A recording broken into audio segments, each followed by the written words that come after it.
Hey, welcome to the podcast review show. I'm Dave Jackson from the School of Podcasting.com. This is where we bring somebody on. In this case, we have Jason tonight from the Ankylosing Spondylitis podcast. Say that 3 times fast. And we're going to figure out what he's doing right, maybe to see if there's anything that maybe just needs a little bit of polishing. And joining me, as always, is Eric K. Johnson from the Podcast Talent Coach podcast. Eric, how's it going, buddy? Things are great, Dave. Looking forward to getting back at it again. Are you impressed that I said ankylosing spondylitis almost correctly? I'm not going to try and say it. So I'm very proud of you for nailing it on the first try. We didn't even have to edit that. That was great. Jason, what inspired you to start the podcast? Well, really, it was a number of things. But first of all, I've had this for 35 years, and I was diagnosed when I was 14. I've had symptoms back to when I was about 11 or so. And when I had started a previous podcast on a different topic, I had received advice from Glenn, the geek, to niche down and go narrow on the topic. And I didn't take it, unfortunately. And then I had a conversation with another gentleman named Lee Silverstein. So I never get his last name right. And he had done a podcast on colon cancer. And I said, well, geez, I've got something like that I'm aware of, which is what I have. And it just led into doing the show. And what's the overall goal of the show? You know, when I started off, I wasn't really sure. I just kind of wanted to get out some of my feelings and thoughts on ankylosing spondylitis. There's a number of boards on Facebook where people come in and they ask questions. But this one thing about this disease is it's relatively rare. There's more people that have this than that have rheumatoid arthritis or MS combined. But ankylosing spondylitis just didn't get as good a PR agent. And so or name. So it's just not known, even though there's a number that suffer. And I really just wanted to let people know as I started this off that they weren't alone. When I was diagnosed at 14, there was no internet. There was no, anything except old encyclopedias. So you didn't run into anybody else with this. And I just wanted people to know they could listen to this podcast. I wanted to keep it relatively short format, 15 to 20 minutes long, that they could listen while they were getting up in the morning, going to bed, whatever. Jason, is there another name for it? Is there a nickname that the medical industry uses for ankylosing spondylitis? No, AS. They shorten it to AS. Okay.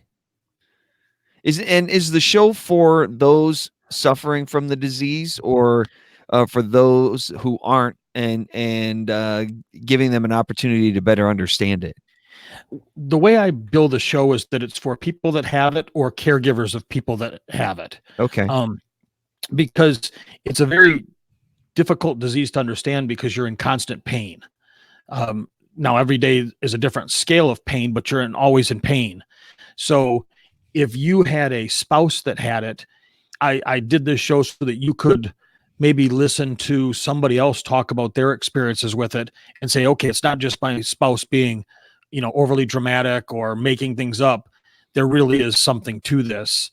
And maybe I should delve a little bit deeper into this and be a little more compassionate on some days with some of their issues. Does the disease affect your entire body or particular parts? Like rheumatoid arthritis are going to affect maybe the joints in the hands or things like that.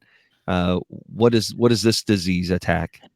Ankylosing spondylitis basically is a inflammation and attacking of the spine is what the correct term of it is, but it affects pretty much everything. In my case, it's affected my lower back, hips, legs, spine, both lower spine and my neck. And that's about it. And my rib cage. Jeez. that's pretty much everything other than your arms. Right. Wow. Well, there are, people don't realize this. There are some famous people that you would know the people, you just wouldn't realize that they have AS.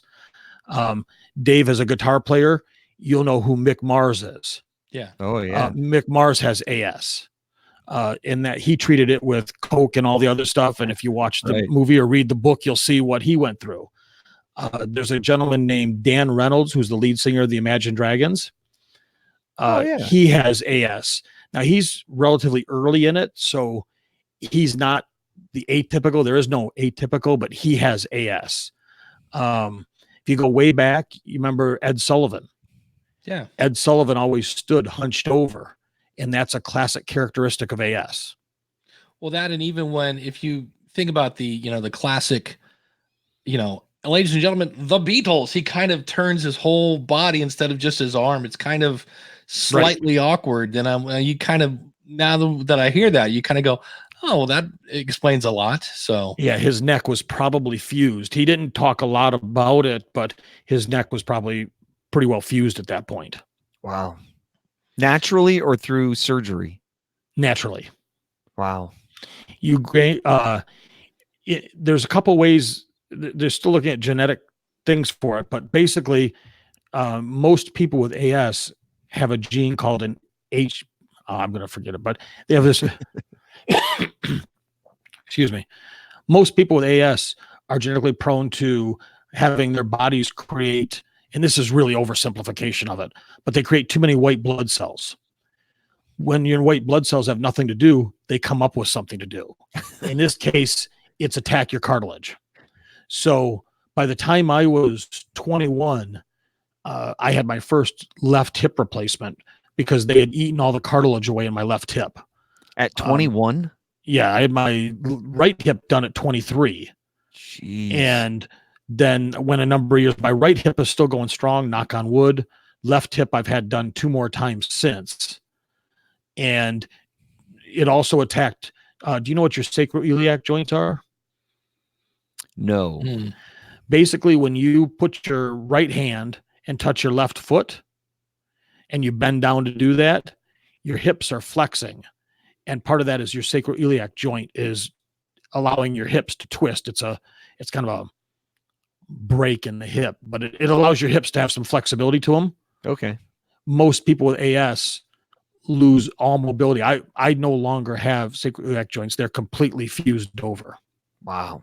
So needless to say, and I walk with a cane. So I always joke I'm writing some stand-up comedy, and my first joke comes out on stage. It says, look, because I'm all hunched over and I got a drop foot and I'm on a cane. My first joke is, can you believe 3 women thought this is the best that they could do?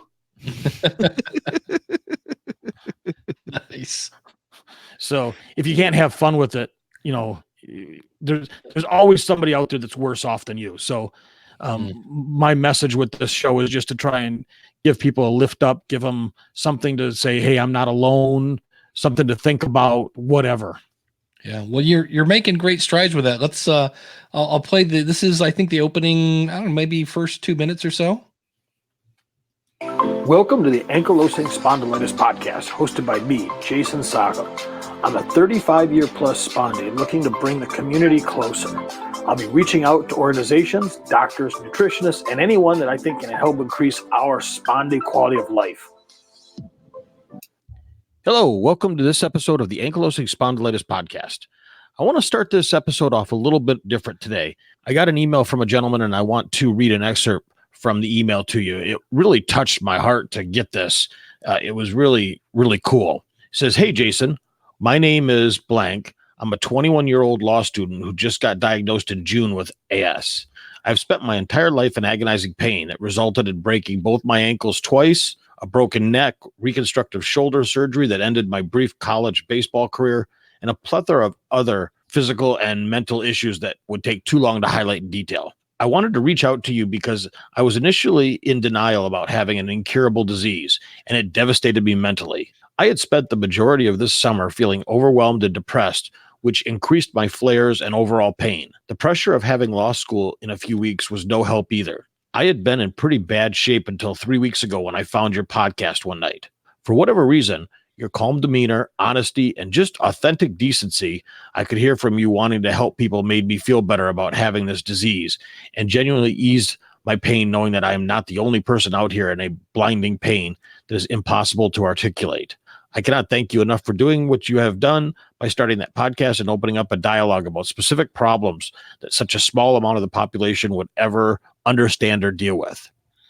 He goes on to talk about a few other things, but I absolutely was touched by that message. This is such a disease that can absolutely isolate you, make you not want to get out and interact with other people because of numerous issues, whether they be physical or mental limitations, as you come to grips with this. So with that said, I really appreciate that letter. I really appreciate all of you listeners. The show has been growing by leaps and bounds.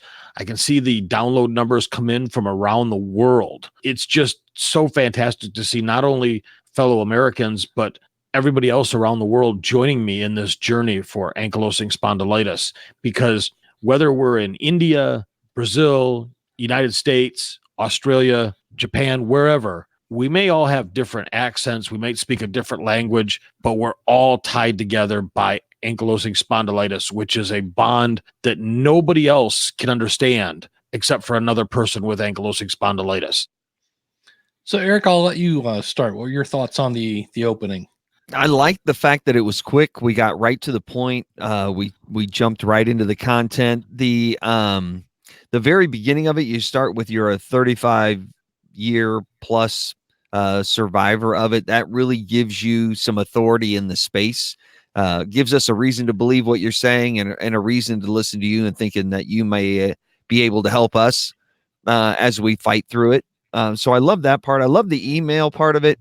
Great example of some social proof of the listeners coming and supporting what you're doing. And you do a great job reading the email. You didn't sound like you were reading. You added some inflection to it, a little bit of personality to it.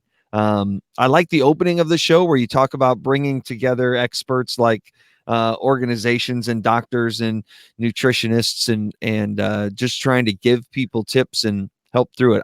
The whole opening was great. Great pacing, great momentum as we got into the conversation. Yeah. What are you using to record this? Well, that's funny. I've actually switched the opening music because that sounded like I was in an echo tunnel. And I didn't like the echoey sound of that. So I used a little bit of a different music. But I used the same audio track. I just put a different sound to it. Got it. But I'm using Audacity. Oh, okay. Yeah. Because the only thing, because I'm with Eric, I thought it was great. It came in and it was a great email. And it's just one of those things where I heard that and I'm like, I want to play that on the School of Podcasting because that's exactly what I tell people all the time. When somebody finds your show, they're going to go, oh my gosh, I thought I was the only one going through that. And that's exactly what that guy said. So if I were to like pull out my tweezers and really, the only thing I would do is have that music kind of stops abruptly. But it sounded like it kind of faded out. I would just make them overlap just a little bit. So the music fades out as you start to talk. But I really had to dig to go, is there anything that could be like, because it was kind of like it stopped and then you came in and it's so quick. It's like I say, this is like really nitpicky on this part. No, I'm sorry. But that's a great point because what it is I recorded a wave and I have it just as a piece that once I have the episode done, I just tag that music and opening scene on the front, double click it in Audacity, and it's, links them together. So it does just stop. But I never thought about putting the music and fading it out while I start to talk into it. Yeah, really the show I thought was great. You have some great information, and anything that I bring up tonight is really kind of nitpicky. There was one little segment. In fact, let me just play this. This episode is going to be about sacroiliac joint pain. I've had a lot of experience with this, so I'm going to tie in a lot of my own stuff. But man, this one is one that everybody with AS, for the most part, experiences to some various degree. And we're going to touch base and talk about that. So here we go.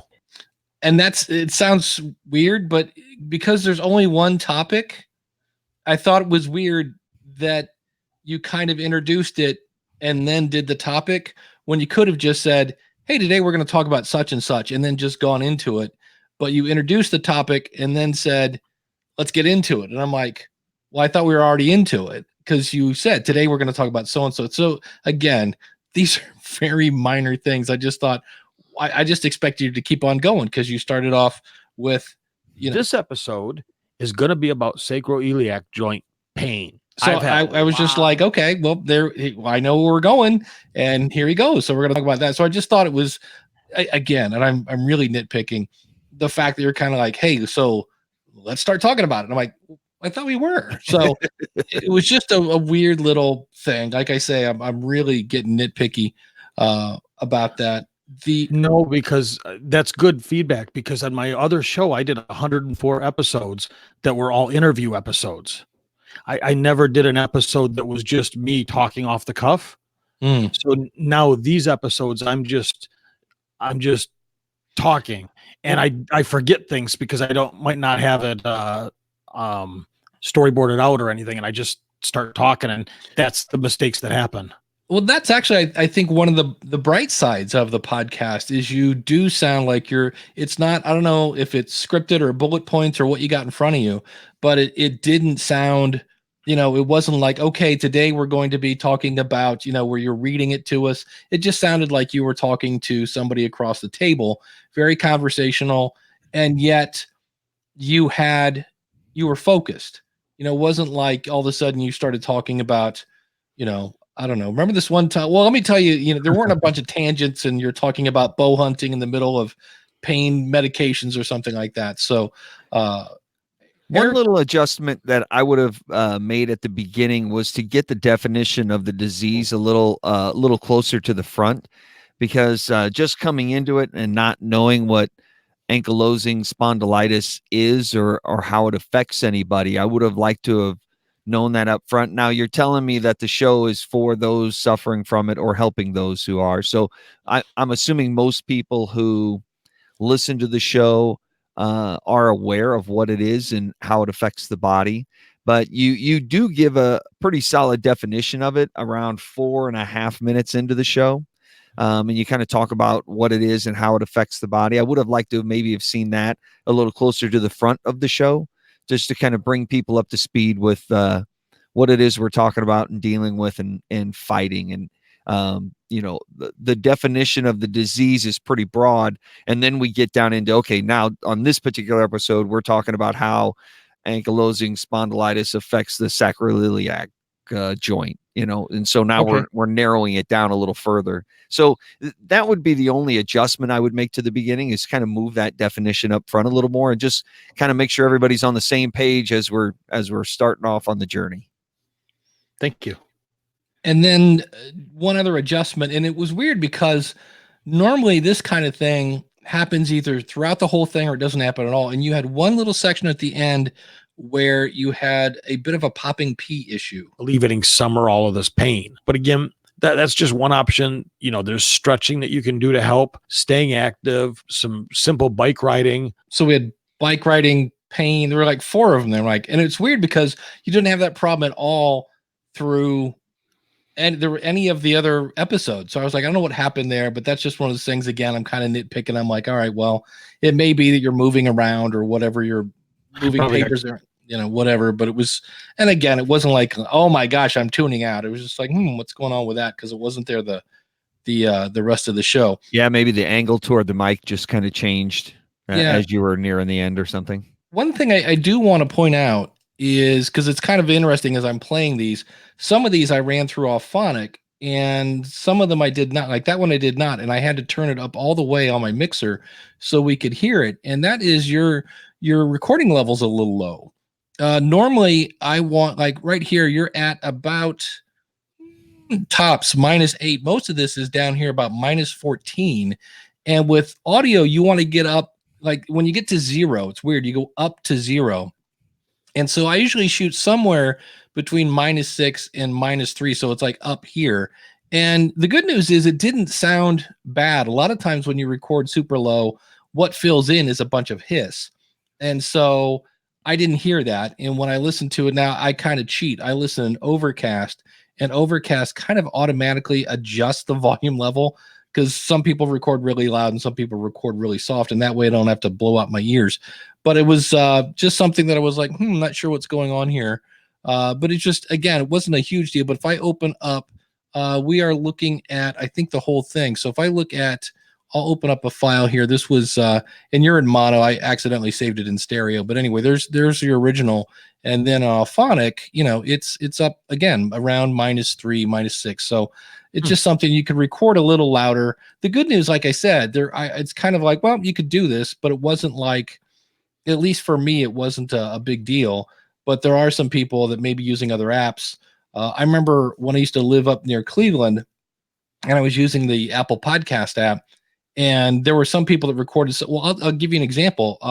Audible they have a standard that is lower than the whatever standard for podcasting. And if I'm on a busy street walking a dog and I'm listening to an audiobook, forget about it. I can't hear it. It drives me crazy. So, so like I said, it wasn't a huge deal, but it might be something that in the future you just kind of go, let's see if I can grab that volume and crank it up a little more. So I'm up near the yellow. You don't want to go into the red. That's bad, but the yellow will just give you a little better sound and kind of close the door a little bit so hiss can't get in.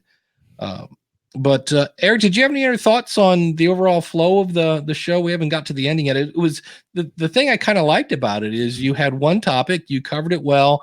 The only thing I thought of, and I didn't have a problem with that, but because you're talking about medical stuff, you might want to throw in a little CYA and just say, hey, just for the record, this information, I didn't think of that. I'm not a doctor. I don't even play one on TV. But if you have any questions about this before taking action, always consult your doctor. Just because, you're going to find that one person that's like, well, I tried it and then I've, whatever. So I would throw in some sort of, I do that on my weight loss show. I always start off, I'm like, I'm not a doctor. I'm just a dude in the basement trying to lose some weight. So, that's great. My newest episode talked about 6 things to try. And I probably put that in there about 10 times. It's probably in there more than the 6 things to try. Is that I'm not a doctor. Go talk to your doctor about whether this is the right thing to do or not for your particular situation. Yeah. So that's great advice. Great. Yeah, I love the tips that you give in this particular episode. You give a lot of useful information, not only for people who are trying to diagnose it and figure out if this is what they actually have, but how to deal with it and how to cope with it. I thought the episode moved fast. It was short. It had some great momentum. You didn't sit on one particular tip and beat a dead horse. You gave the information, you made it useful, you gave us enough to make it valuable, and then moved on to the next tip and rocked right through it. I love that. It was well produced. You sounded great. I didn't have any issues with audio quality. I was listening to this episode on a desktop where I typically listen in my headphones, and sounded great to me. I thought overall it was a quality show. You put it together well. Thank you. And the end is kind of short and sweet. Let me go ahead and we'll take a listen to that. It's a very important topic. I really thank you all again. I can't tell you enough how much I thank you all for your listening. And if you have questions, topics of interest, please don't hesitate to reach out and let me know. Talk to you later. Bye. So quick to the point, and we have a different problem, Eric. Normally we have people with 37 calls to action. Right. Unless I missed it. Is there a call to action here? Well, Jason says reach out. Yeah, if you have any true. questions, reach out. But Jason, I don't know how to get a hold of you. I mean, even when I went over to the website, I couldn't find an email address or anything unless I'm missing it. So I don't know how you want me to get a hold of you, sending carrier pigeons your direction or what, but that would have been helpful. When I started this, I really didn't anticipate I started this on kind of just a lark, and I used a podcast hosting company called Podbean, which included a website with it. And I was using the Podbean website. And again, there was really no call to actions that I was anticipating because I'm not selling a course. I'm not selling anything. So there really wasn't a call, a major idea. Now I have a website being built. And once that comes out, there will be some calls to action around it. But again, most of the people that listen to this will find me on one of the, and I probably should have said that, you can find me on any of the ankylosing spondylitis forums on Facebook or something along that lines, or go to the ankylosing spondylitis page on Facebook to get in touch with me. Yeah, I But noticed on your website you had your Facebook link and your Instagram link. So even there, I mean, obviously, you start off this episode with that great email, that note from the listener. So obviously, somebody's figuring out how to find you. And if people are looking to form a community and have somewhere to talk about this, give them that opportunity. And if you don't have an email address where people can shoot you notes, definitely send them over to your website where the Facebook link is, or just send them directly to facebook.com/whatever your handle is, so people can engage with you and interact with you. That way you start creating that community. And when you do launch your new website, you have somebody to tell about it. okay. Do you have a domain yet set for this? I know you don't, the website's being built, but do you have a domain for it? Yes. Because Yes, I own two. I own spondypodcast.com and the ankylosing spondylitis podcast.com. Yeah, that's going to be a fun one. Now, the good news is somebody who has it knows how to spell it, but Spondy Podcast might be a little easier to type. And that's the one we're using. Yeah, you could, unless the webmaster needs it, you could always point that at the current website you're using, and that way you could still say it in your podcast. And then once he has that, there's a way to kind of build a website backstage. And then once he pushes it to the public, then you could redirect the domain name to point at the other website. That's kind of one of the nice things about a website, that you can kind of just point at whatever you want. So that might be an option if you want to. That way you can kind of get the branding going in your podcast. I know we're only 17 episodes in, but at least that way, if somebody does come back and hear your back catalog, they can still go to your website, and in the future, it'll just point at something a little different than what you have now. So that might be something you look into. Yeah, that's a great point. Yeah. Because it's kind of not fair to talk about this podcast or the website, because like you said, one's being built. The biggest thing I thought was missing is there's no menu at the top. So usually for me, I'm looking for an about page, so somebody can explain, what the show's about, maybe about the host. There's a contact page. Those are kind of the bare bones minimum. And then if you have some sort of subscribe option or something like that, or and that's where you get into things like products and things like that. And if you have those, Right. great. If not, but I had to scroll way down to the bottom to get to this, and I wasn't sure if with your current media host, if there's a way to put that towards the top or something like that. And There isn't. This is just as you see it, this is just a free little blurb that comes with Captivate.fm. So this really isn't even the website. It's just something that is a fast way for everybody to access the episodes. There's no real content that you can put out there besides, I should say, you can't restructure it to look any other way but what it is. That's interesting, because it's I mean, at this point you have black text on a black background that we can't Right. really see, and some of the buttons here again are kind of black on gray, and it just doesn't work. But in your show notes, which on one hand it's a short show, so you're not going to have a ton of show notes, but when I came to episode 14, you just basically have a sentence here, and I don't know, I guess you have it in here. My last X-ray of these joints. You explain you're talking about the sacroiliac joint pain. I just wasn't sure if you wanted to expand on that and say, because I know you mentioned, here are some other symptoms and things like that. And to me, the more you can add, the better the chance that Google's going to find it. I don't know. What are your thoughts, Eric? I felt the same way. You gave some great, useful information and tips in this particular episode. Dave, if you could click on episode 17 up top, I thought these show notes were much stronger. These listed some tips. They list some resources. It's not very long. It's 5 paragraphs, but it just offers a lot more value and information than the show notes in episode 14 that we listened to. So I would recommend you kind of do this. That way people can go, oh, you know what? I didn't get to take notes during the episode, but I love the tips. I'll go to the show notes, and there they are. Helps Google find it, helps your listeners, provides value. gets them. So as you're building out your new website, I would highly recommend you flesh out the show notes a little more.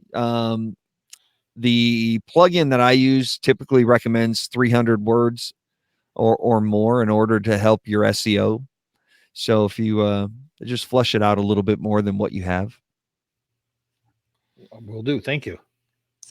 But it'll be fun when you get the new website going. But and I see you have a Podchaser rating at the top, so that's something I'm familiar with them. I know they want to be the IMDb of podcasting, but I didn't realize you could put a rating. So there's something else to beg people for besides iTunes ratings now. So I thought we needed that. I'm like, we need something else to beg for. So that's cool. So when you use Spondy Podcast, is it SPONDY or DI? DY. DY, Spondy Podcast. Okay.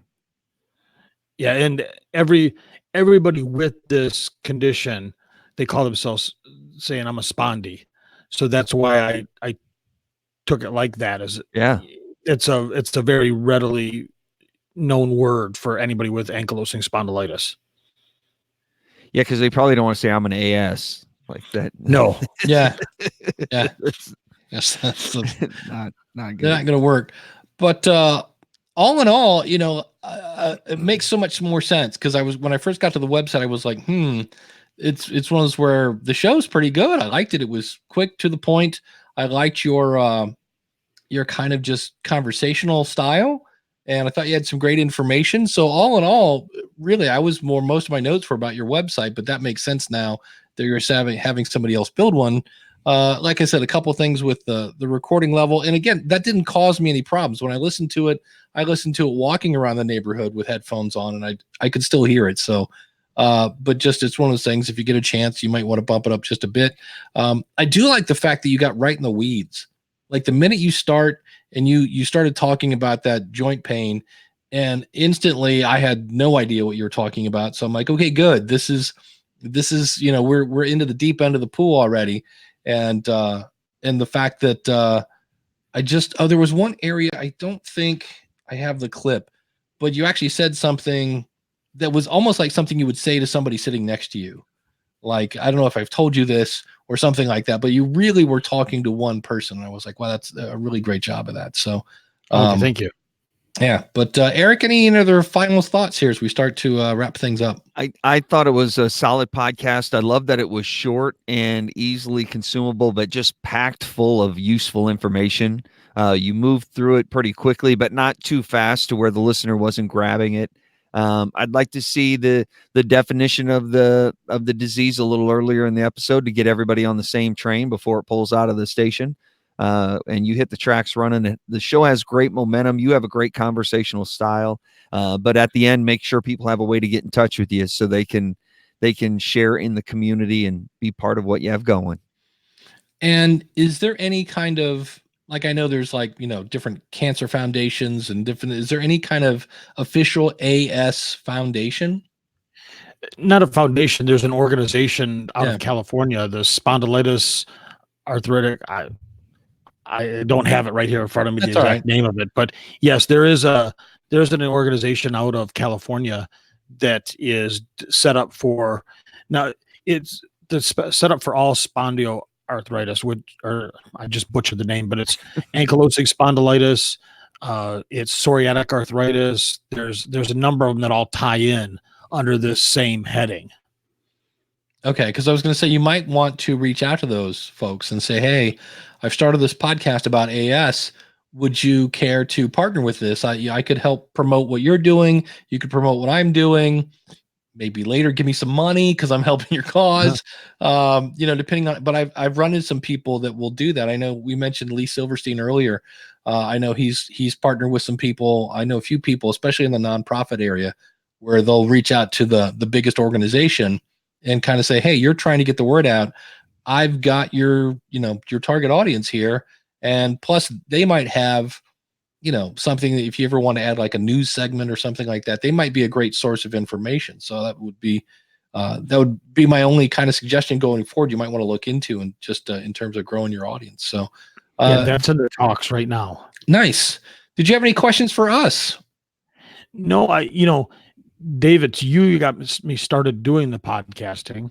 And then I kind of say I honed my teeth on the first 104 episodes I did with the other show, figured out I don't need a bunch of equipment. Just it was Dave, School of Podcasting, and an idea. And then I've listened to Eric. I listened to almost every one of your shows you have out. So between the two of you, you keep me pretty busy on Saturdays and Sundays listening to your stuff. Thank you. And so I really enjoyed all that immense amount of feedback I've gotten just from each of your independent shows. And I was really looking forward to having both of your minds look at this and say, does this even seem like, because sometimes you put an idea out there, but you don't know if it's on the track, so to speak, if it's making any sense. And I really wasn't sure if this was resonating, or I guess I really wanted somebody looking at it that didn't have ankylosing spondylitis to look at it and say, okay, I kind of get an idea what he's doing, where he's going, and it makes some sense. I definitely think it does. I think you're heading in the right direction. I think the show sounds great. And to me, not having the disease feels like it makes that connection. It's not too deep in the weeds where an average Joe couldn't understand what you're discussing. But it's deep enough and niche down enough where it's super helpful for those who are. So I think you have a great show. Thank you. Yeah. And I could see, especially like you said, it's kind of, it's also for caregivers. And I learned so much about the disease just from, right now talking with you, obviously, but also just listening of all the different side effects that I was like, I have so much respect just for you. Cause I'd be in bed. I'd be like, forget it. I'm done. It's just to walk around in pain all day. I was like, wow, that's, amazing. And I know you have a job and you're, it's not like you're just sitting around. All right, well, I'm just going to wait around till things fuse together. You still got to get up and live. And I was like, wow, I have a whole new respect for and even earlier you said something about, well, there's always somebody who's got it worse. And I was like, that's your attitude's amazing. And I think it comes through in your podcast. You have a great attitude, and you have one of my favorite traits of a podcaster is the just a need to kind of serve a community. You want to help people. And you obviously are with the email that we got. So eventually the website's going to be, again, Spondy. What's the rest of it? Spondypodcast.com should be up and rolling by, knock on wood, the beginning of January-ish. It's being built all in, this is way ahead above me, but it's something called HTML5. So it's making it, it's a real website, not just a cut and paste that I'm used to usually doing. Right. And so I wanted it done right. I figured everybody that's dealing with this, I want it done right.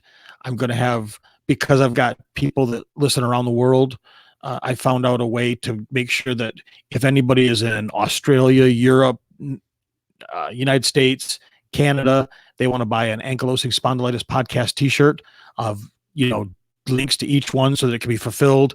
I want to do this right. Well, another thing you can do, I know you mentioned earlier about a Facebook group for AS. A good guest you might want to have is the moderator, because moderators have egos too. And the fact that you could bring him on the podcast, and then he might be open to publicizing that in the group because, well, it's him. So that's another strategy you might look into, is reaching out to the moderator for two things. Number one, he or she might have some insights. And number two, it's just building that relationship. So he might have some insights, depending on how long he or she has been moderating the Facebook group, they might have some insights. So spondypodcast.com in the future. Yes. And coming soon to a theater near you. Excellent. And speaking of websites, Eric, where can people find you?